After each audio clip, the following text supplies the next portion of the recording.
제가 대한민국 대검찰청 중앙수사부, 지금은 그 조직이 없어졌습니다마는 그곳에 가서 피의자 신분으로 조사를 받은 적이 있습니다.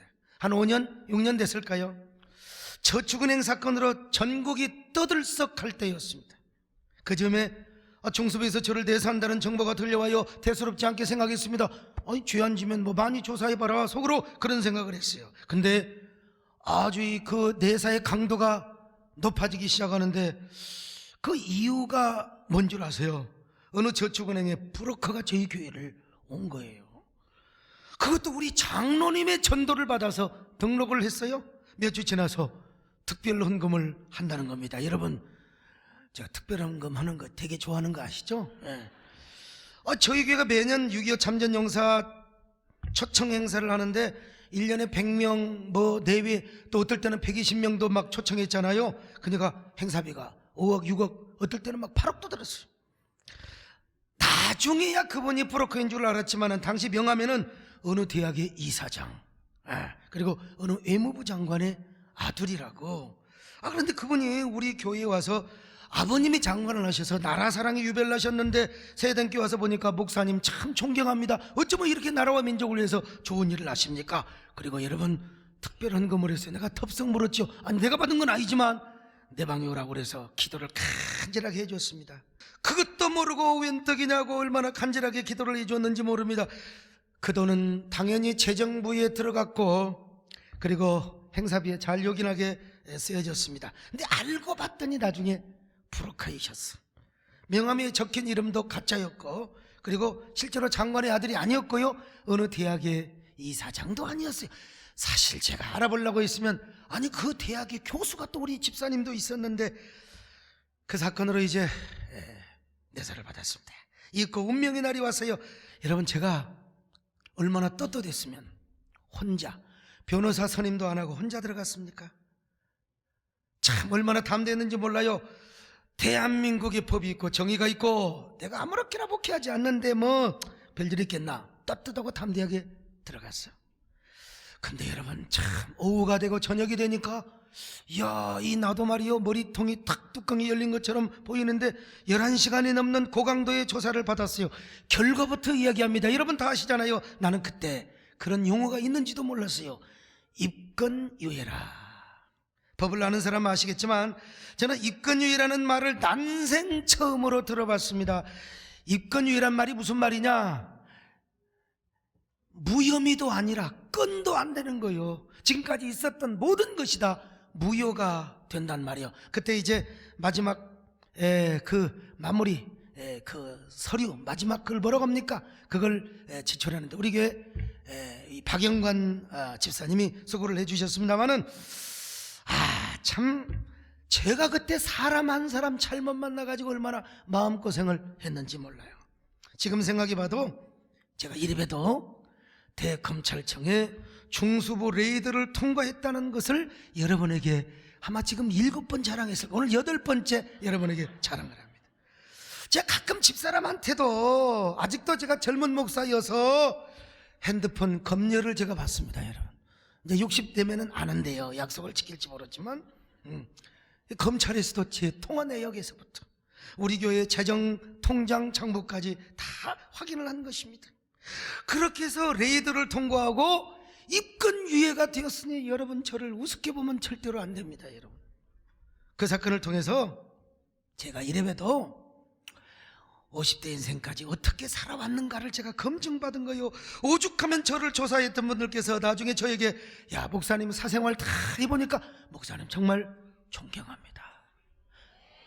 근데 그때 통장에 50만 원인가 있었거든요.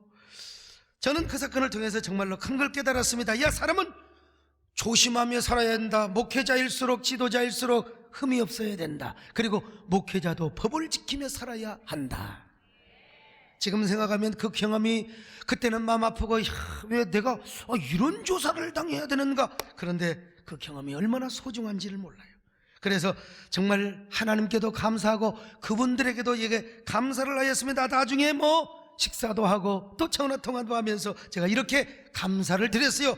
정말 현명하신 검사님을 만나서 나를 제대로 검증시켜 주셔서 성은이 만극하고 감업할 뿐이옵니다. 제가 지난주 대한민국 기독 검사신호에 가서 설교를 할 때도 이런 얘기를 했습니다. 여러분, 떳떳하고 자랑스러우니까 이야기할 수 있지 않습니까? 여러분, 제가 왜 이런 얘기를 하느냐? 이 세상에 왜 법이 필요합니까? 왜 판사나 검사라는 제도가 필요합니까? 바로 그것은 이 세상에 정의를 세우기 위해서 그런 거예요. 정의. 도대체 정의가 무엇인가? 마이클 샌델 교수는 그의 책 정의란 무엇인가라는 책에서 정의를 바라보는 세 가지 방식을 설명합니다. 그것은 바로 행복의 극대화, 그리고 자유 존중, 또한 세 번째는 미덕의 추구였습니다. 그러다가 마지막에 와서 정의를 이렇게 정의합니다. 정의란 개인의 행복과 권리를 존중하면서 사회 공익을 추구하는 것이라. 그렇습니다. 바로 이런 정의와 공의를 세우기 위해서 법이 존재하고 검사라는 제도와 판사라는 직책이 필요한 것입니다. 제가 중수부를 들어갈 때는 참 기분이 참 찝찝했습니다.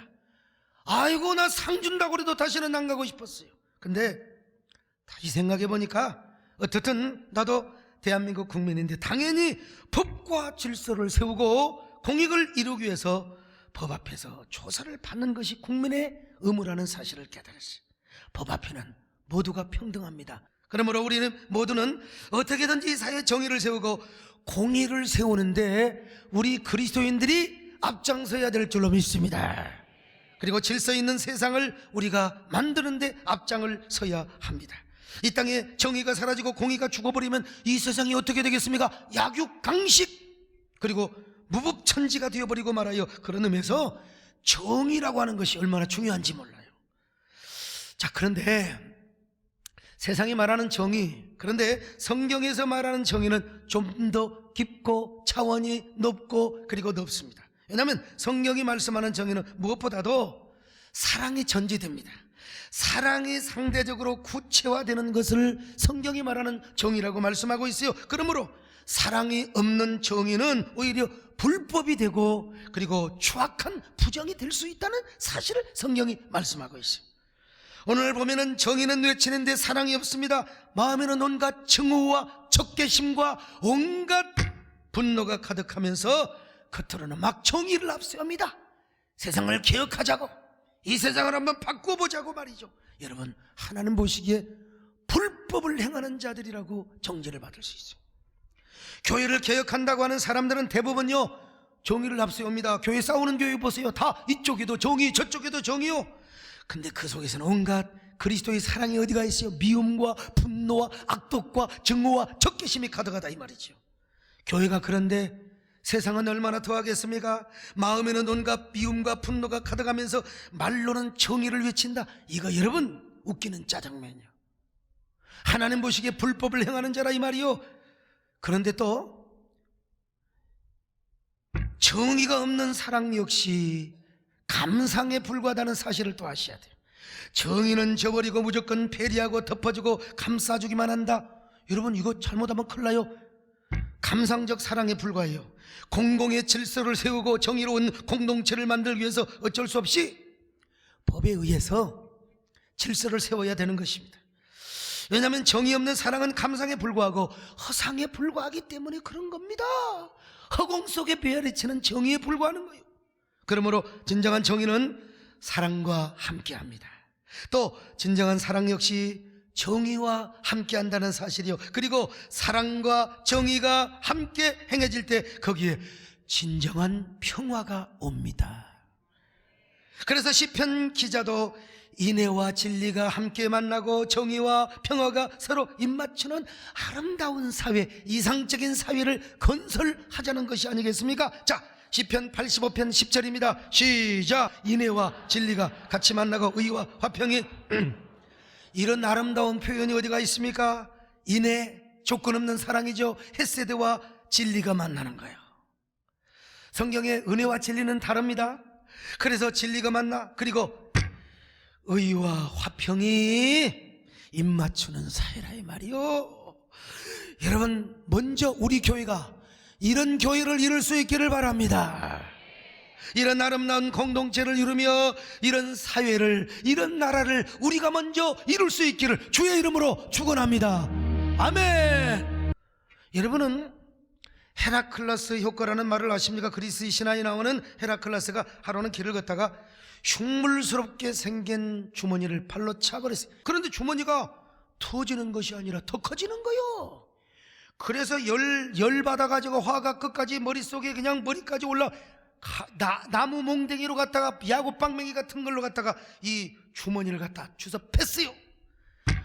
주머니는 때리면 때릴수록 더 커져요. 그래서 길을 막아버려서 이제 더 이상 자기 가는 길을 막아버리고 마는 거요.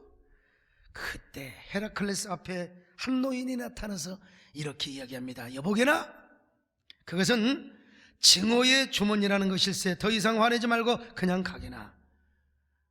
그냥 내버려 두면 그냥 스스로 적어진다네. 자네가 분노를 가지고 계속 때리면 그 증오의 주머니는 점점 커져서 결국 자네까지 파멸을 시키고 말 거야. 미움과 증오, 분노의 감정을 자극하고 때리면 때릴수록 더 커져서 더 큰 재앙과 불행을 가져오게 되는 현상을 가리켜서 헤라클레스 효과라고 합니다. 지금 우리 사회가 사랑과 관용의 정신을 잃어버리고 비극적 헤라클레스의 늪에 빠져서 얼마나 서로가 상대 진영을 증오하고 적개심을 가지고 얼마나 미워하고 있습니까? 이런 걸 생각하면 우리 한국교회 중재자의 역할이 정말 큽니다. 갈수록 우리 대한민국이 사랑이 없는 정의만 난무하고 있어요. 여러분, 정의를 말하는 건 아주 쉽습니다. 정의를 외치는 것도 쉬워요. 그러나 사랑을 행하는 건 쉽지가 않습니다. 그래서 정의는 사랑이 있어야 되고 정의가 항상 사랑과 입맞춤을 해야 돼요. 여러분 언제나 정의와 사랑이 입맞추게 할 수 있기를 바랍니다. 남녀간에 입맞추는 건 그건 자연스러운 현상이에요. 근데 정의와 사랑이 입맞추게 한다는 거 정말 힘들거든요. 이걸 누가 해야 되느냐? 우리 교회가 해야 됩니다. 여러분요, 우리 여러분이 해야 됩니다. 한국교회가 해야 됩니다. 맨날 줄서기 하지 말고. 여러분, 피그말리온 효과라는 말을 아십니까? 피그말리온, 그리스 신화에 나오는 이야기인데, 이 피그말리온이라는 조각가가 아름다운 여인상을 조각했는데 자신이 보아도 너무 예쁜 거예요. 너무 잘생겼어 진짜. 막 여러분, 이 여인의 조각상이 말은 못해도 막 그 피그말리온이라는 사람의 가슴을 막 그냥 흡입하는 거 막 그냥 말, 난 너무 예뻐. 그래서 그 여인상을 보면서 막 그냥 어느새 진심으로 사랑을 합니다. 그 조각상이 얼마나 이뻤는지. 이 피그말리온이라는 사람이 여자 이 조각상을 향하여 막 간절히 막 사랑을 고백하는 겁니다 말이죠. 근데 그 모습을 지켜보았던 아프로디테가 피그말리온의 사랑에 감동하여 마침내 그 조각 여인을 사람이 되게 만든 거요. 꿈 같은 얘기죠. 그래서 피그말리온과 사랑을 이루게 된다는 이야기. 고대 근동에는 여러분, 이 신과 여인이 사랑을 했어요. 고대 근동의 신화에는. 그래서 이 신과 사람이 사랑을 해서 낳은 아들이 뭐냐면 신의 아들이요. 지어낸 얘기지만 여러분, 차가운 돌조각도 진심을 다해 사랑을 하니까 실제 사람이 되고 사랑을 이루게 되더라는 거예요. 하물며 여러분, 어떻게 돌조각도 사랑을 하는데 사람을 어떻게 사랑하지 못합니까? 여러분, 절대로 미워하지 마시기를 바랍니다. 내 보면은 참 이렇게 설교를 하고 악을 쓰고 내 목이 다 가잖아요. 그래서 끝까지 미워하는 인간이 있습니다. 장로님들도 그렇고 그냥 죽을 때까지 미워해요. 그걸 어느 노인당에서 원수가 없는 사람, 원수가 없어 다 있죠. 원수 없는 사람 할아버지 한 명이 딱 들어보는 거예요.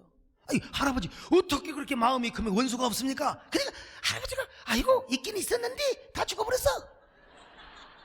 여러분, 미워하지 마십시다. 할렐루야. 사랑하십시다. 우리 먼저 사랑하시기를 바랍니다. 아멘.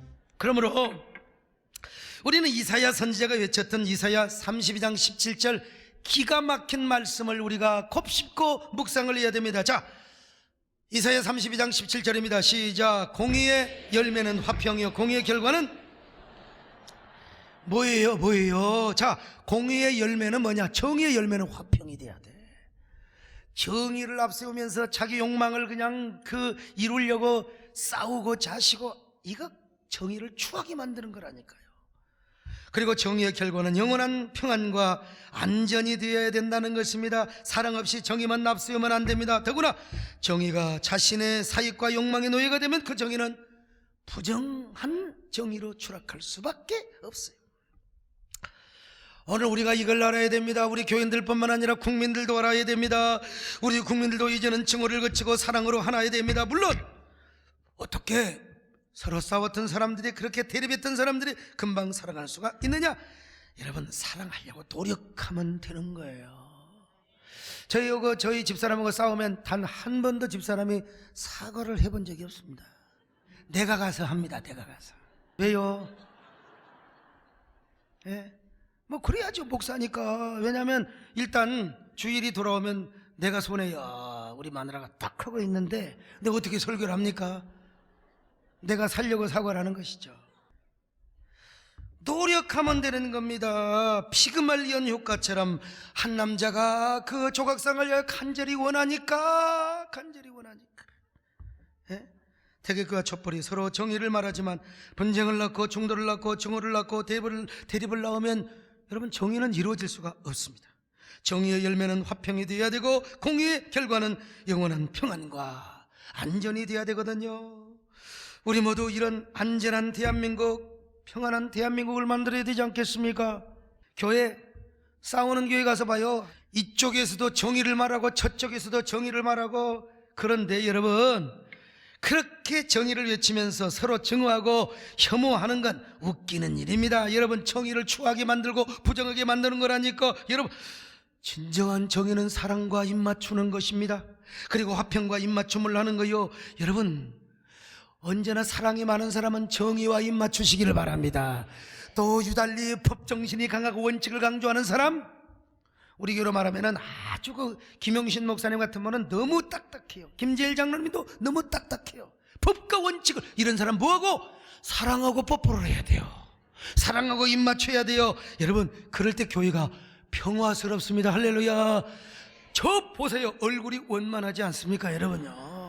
여러분 다 같이 한번 인사 좀. 어쩜 그렇게 원만하게 생기셨습니까? 원만해. 할렐루야. 이런 평화의 교회를 이룹시다. 아멘. 예수님이 가늠한 여인, 바리새인들은 다 돌로 쳐 죽이라고 그랬어요. 주님 뭐라고 그랬어요? 야, 죄 없는 사람부터 한번 돌로 쳐봐. 그리고 여인을 향하여 뭐라고 말씀하셨어요? 자, 요한복음 8장 11절입니다. 시작. 예수께서 이르시되 나도 너를 정죄하지 아니하노니 가서 다시는 죄를 범하지 말라. 용서하셨어요. 용서하는 걸로 끝나요? 아니요. 야, 너 질서를 세워라, 공의를 세워라. 그게 뭐예요? 죄를 짓지 말라는 것입니다. 여러분, 그렇습니다. 사랑한다고 공의를 포기하면 성경의 진리를 어기는 것입니다. 사랑과 공의는 언제나 같이 가야 되는 거예요. 그러기 위해서 우리 교회부터 정의와 사랑이 입맞추는 교회를 이루시기를 바랍니다. 그리고 자, 정의와 화평이 입맞추어서, 왜냐? 예수님이 십자가에 달려 죽은 것인 하나님과 우리와의 화목뿐만 아니라 이웃과 이웃을 화목해 하기 위해서이지요. 자, 에베소 2장 16절로 17절 시작. 또 십자가로 이들을 한 몸으로 하나님과 화목하게 하리십니다. 원수된 것을 십자가로 소멸하시고 또 오셔서 먼 데 있는 너희에게 평안을 전하시고 가까운 데 있는 자들에게. 이런 분위기를 이루면 교회가, 이 분위기가 보이지는 않지만 에노바이러스가 되어서 다 다른 교회에 확산이 되고 아름다운 사회를 이룰 수 있어요. 이런 사회를 이룰 수 있는 분위기 좋은 그런 교회가 되시기 바랍니다. 이 사회의 평안과 안전과 질서와 공익을 이루는 그런 귀한 우리 교회요, 그런 반원이요 진원이 되는 교회가 되십시다.